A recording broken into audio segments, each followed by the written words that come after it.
आपल्यावर विश्वास ठेवा अशी विनंती इथं करतो. काही वेळापूर्वी टीव्हीवर एक बातमी आली ज्याच्यामध्ये असं सांगण्यात आलं की माझ्या एका कंपनीचा कर्मचारी पकडला गेला आणि त्याच्याकडे खूप सारी अमाऊंट नाहीतर रोकड अशी सापडली असं मला कळालं. खरं तर तुम्ही तो जो व्हिडिओ बघितला त्या व्हिडिओमध्ये जो व्यक्ती आहे ज्याला थोडेसे केस कमी आहेत ती व्यक्ती माझ्या कंपनीचा कृषी अधिकारी आहे. आता तिथं आपला कारखाना सुरू आहे आणि कारखाना जेव्हा सुरू असतो तेव्हा कृषी अधिकाऱ्याचं काम असतं की शेतकऱ्यापाशी जायचं, ज्या सर्व ऊस तोडण्याच्या टोळ्या असतात त्याचे जे मुकादम असतात त्यांच्याशी संवाद साधून कुठल्याही शेतकऱ्याला अडचण येऊ नये अशी जबाबदारी कृषी अधिकाऱ्याची असते आणि कारखाना सुरळीत पद्धतीने तिथं चालला पाहिजे. आता कारखाना जामखेड तालुक्यामध्ये आहे. हळगाव असं गावाचं नाव आहे आणि त्याच्या अवतीभोवती आणि जामखेड तालुका आणि कर्जत करमाळा या भागामध्ये आपण ऊस घेत असतो तिथं असलेल्या शेतकऱ्याकडनं. अशात कृषी अधिकारी नेहमी फिरतीवर असतो. तुम्ही या महाराष्ट्रातल्या कुठल्याही कृषी अधिकाऱ्याला नाहीतर एखाद्या फॅक्टरी ओनरला तुम्ही जर विचारलं तर तुम्हाला हीच गोष्ट तिथे कळेल. आता याच्यामध्ये जो व्हिडिओ आला आता खूप खोलात गेलो नाही कारण का या विषयाकडे लक्ष देण्यासारखं या विषयामध्ये काहीच नाही आहे. त्याच्यामध्ये कुठंतरी हा विषय सेटअप केल्यासारखा तिथं आहे. पण मी अजूनपर्यंत काही लोकांशी बोललो नाही. पण जे काही मला कळालंय ते या व्हिडिओच्या माध्यमातून आपल्यापर्यंत मी पोहोचवतोय कारण का माझा एक स्वभाव राहिलेला आहे. जे आहे ते खरं आहे आणि लगेचच तिथं जो तोडगा पाडायचा तो पाडला गेला पाहिजे. नाहीतर काही लोक जेवढं उशीर होतो त्याचा फायदा घेऊन खोट्या बातम्या पसरू शकतात. त्यामुळे मीडियाला पण मला सांगायचं आहे तसंच काही राजकीय नेत्यांना सांगायचं आहे शहानिशा केल्याशिवाय कुणीही खोटी बातमी याच्या बाबतीतली लावू नये. याच्यामध्ये खूप काही झालेलं आहे ते टप्प्याटप्प्याने तुम्हाला सगळ्यांना त्या ठिकाणी कळेल. आता याच्यामध्ये ही जी व्यक्ती आहे ही व्यक्ती याचं नाव आहे महेंद्र मोहळकर आणि ही व्यक्ती आहे यांचं नाव आहे मोहिते म्हणून. हे कारखान्याचे कर्मचारी आहेत जे कृषी अधिकारी आहेत ज्यांना सातत्याने फिरावं लागतं शेतकऱ्याच्या हितासाठी. आणि हे जे महाशय आहेत महेंद्र मोहळकर हे राम शिंदे सर म्हणजे माझ्या विरोधात भाजपकडनं जे उभे आहेत त्यांचे एकदम खास आहेत, एकदम जवळचे आहेत. संध्याकाळी वैचारिक बैठक त्यांची जी असते त्या बैठकीतले ते एक आहेत.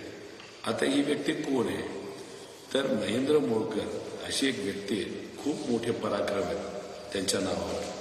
या व्हिडिओमध्ये बरंच काही ते बोलले पण त्यांचे जे पराक्रम आपण ऐकले तर फार बऱ्यापैकी तुम्हाला त्या व्यक्तीबद्दल आणि राम शिंदे सरांच्या मित्रांबद्दल तुम्हाला कळेल. याच्यामध्ये 21 सालामध्ये अंडर सेक्शन 324 मारहाण केल्याबाबत असं कलम त्यांच्यावर आहे. त्यांच्यावर कारवाई तिथं झालेली आहे. त्याच्याचबरोबर अंडर सेक्शन 324 मारहाण केल्याबद्दल म्हणजे अजून एकदा त्यांनी मारहाण केली म्हणजे कोणाला तरी त्यांनी मारलं म्हणजे तिथं चापड असेल, बुक्के असतील, अजून बरंच काही काठीली मारलं असेल, लातेली मारलं असेल असे 2 मारहाणीचे गुन्हे आहेत. त्यानंतर अंडर सेक्शन 394 गंभीर चोरी म्हणजे मारहाण करायची, खूप मारायचं आणि त्या व्यक्तीकडनं जे काय त्याच्या अंगावर असेल, त्याच्या गाडीत असेल ते लुटायचं म्हणजे चोरीच करायची असा त्यांच्यावर तो गुन्हा आहे.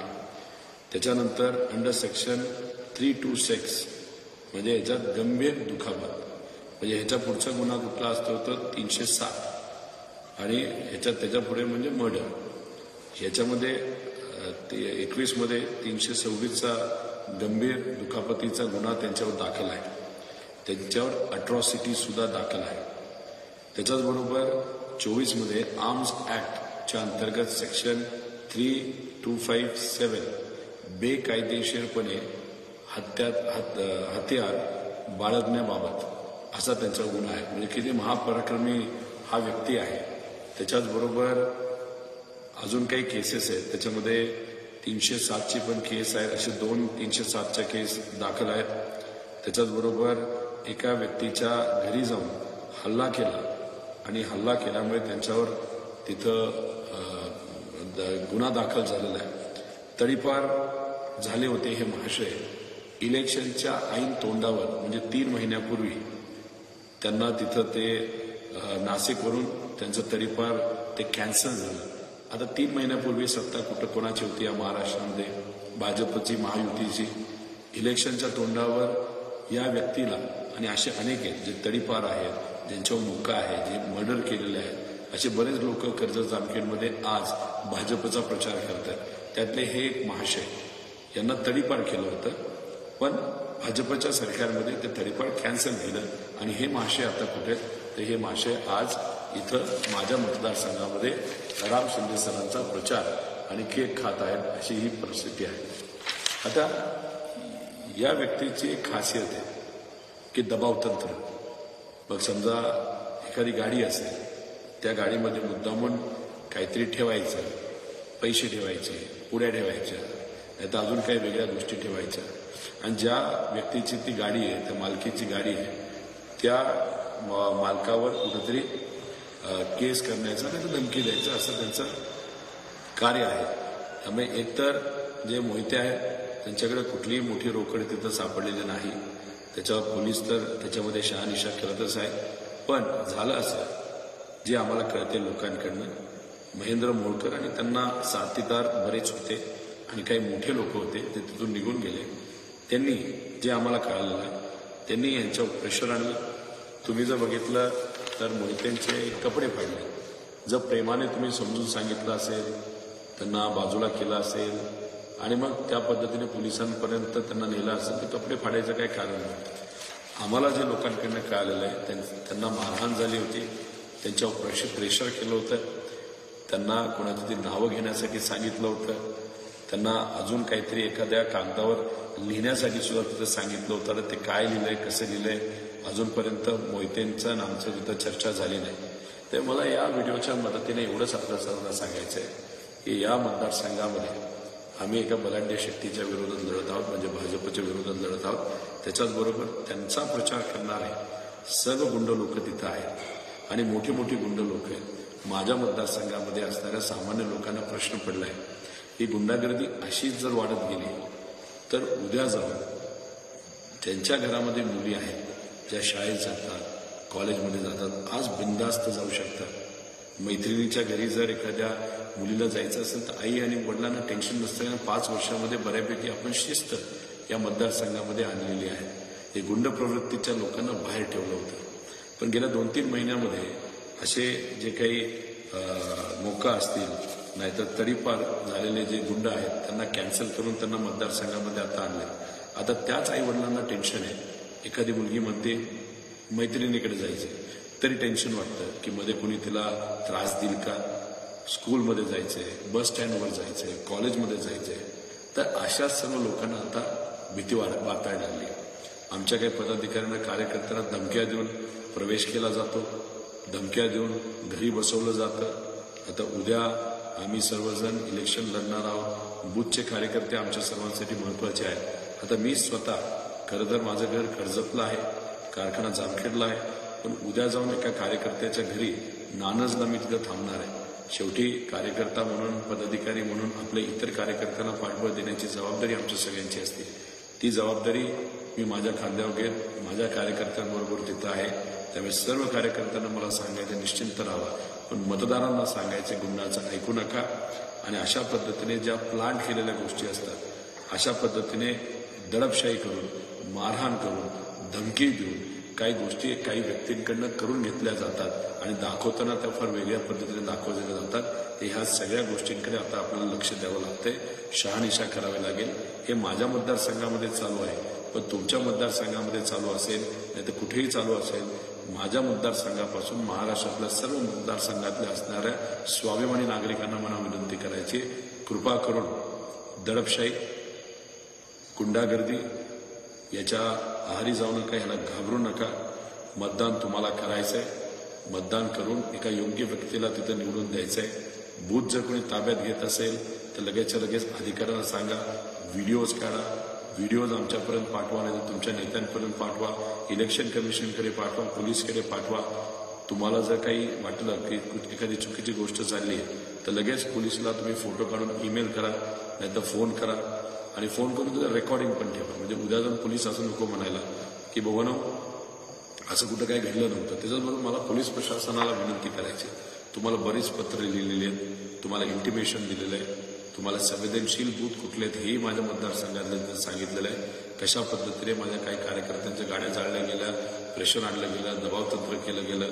जे मोका नाहीतर ज्याला तडेपार झालेले लोक आहेत ते कॅन्सल झालेत, असे तडेपार लोक बरेच माझ्या मतदारसंघामध्ये आज फिरत आहेत.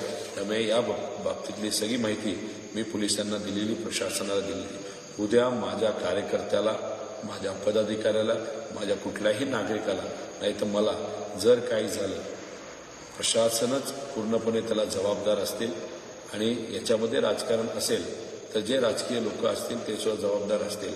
त्यावेळी कृपा करून मला सगळ्यांनाच विनंती करायची की लोकशाहीच्या माध्यमातून विश्वरत्न डॉक्टर बाबासाहेब आंबेडकरांनी जो आपल्याला हक्क दिलाय मतदानाचा, तो हक्क बजवत असताना कुणीही दबाव करू नये, भीती दाखवू नये, एवढीच विनंती इथं आपल्या सर्वांना करतो. पण या व्हिडिओच्या मदतीने फक्त एवढंच सांगायचं आहे की भाजपचं राजकारण फार पलीकडे गेलेलं आहे. जर सामान्य लोक घाबरून मतदानच करणार नसतील तर मग उद्या जाऊन सामान्य लोक नाही तर चांगले प्रतिनिधी कसे निवडले जातील.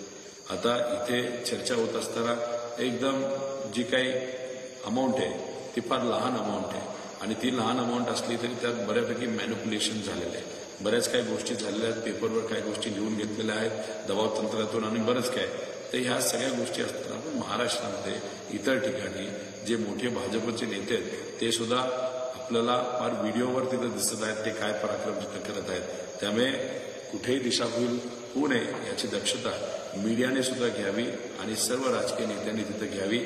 जर याच्यामध्ये मॅनिप्युलेशन असेल, जर याच्यामध्ये आपण उगाच हवेत काही गोष्टी बोलत असेल तर उद्या जाऊन आम्हाला सुद्धा काही लिगल मार्ग तिथं घ्यावे लागतील. मी विनंती करतो की कृपा करून चुकीच्या बातम्या आणि शहानिशा करून कुठलीही गोष्ट न ट्विट करू नये, सोशल मीडियावर टाकू नये, न मीडियावर टाकू नये, एवढीच विनंती या ठिकाणी करतो. पण आज कर्जत जामखेडच्या स्वाभिमानी जनतेबरोबर मी आहे, जनता माझ्याबरोबर आहे. सर्व कार्यकर्ते, नागरिक, सामान्य मतदार आणि पदाधिकारी आम्ही सर्वजण मिळून पैशाच्या विरोधात, दडपतंत्राच्या विरोधात आणि गुंडाशाहीच्या विरोधात तिथे लढत आहोत. एवढंच या ठिकाणी आपल्या सर्वांना सांगतो. आणि मीडियाला सुद्धा विनंती करायची की तुम्ही जेव्हा एखाद्या व्यक्तीला फोन करता तुम्हाला सांगावं लागतं की पलीकडच्या बाजूला कोण आहे. एखादी व्यक्ती अशी असते जी विचाराने योग्य नाही, नाहीतर त्यांच्या समोर बोलणं हे आम्हाला योग्य कधी कधी वाटत नाही, कारण त्यांचे विचारच तेवढे प्रगल्भ झाले नसतात. अशा मीडियाला विनंती आहे की सांगत असताना पलीकडे कोण आहे, तुम्ही कॉल पॅचअप करताय का कसं करत आहे, अशा पद्धतीची शहानिशा करणं पण आणि आम्हाला सांगणं पण तितकंच महत्वाचं आहे. अशी विनंती सर्वच मीडियाला मी तिथं करतो. माझा स्वभाव बघितलाय तर बिनधास्त स्वभाव आहे, मी कोणाला घाबरत नाही आणि खरं बोलायला तिथं घाबरत पण नाही. त्यामुळे एवढीच गोष्ट इथं सांगायची होती. उद्या सकाळी 7 वाजल्यापासून संध्याकाळी 6 पर्यंत मतदान आहे. सर्व मतदार बंधू भगिनींना विनंती आहे तुमचं बहुमूल्य मत हे योग्य व्यक्तीला, योग्य विचाराच्या व्यक्तीला द्यावं, एवढीच विनंती या ठिकाणी करतो. थांबतो. जय हिंद, जय महाराष्ट्र.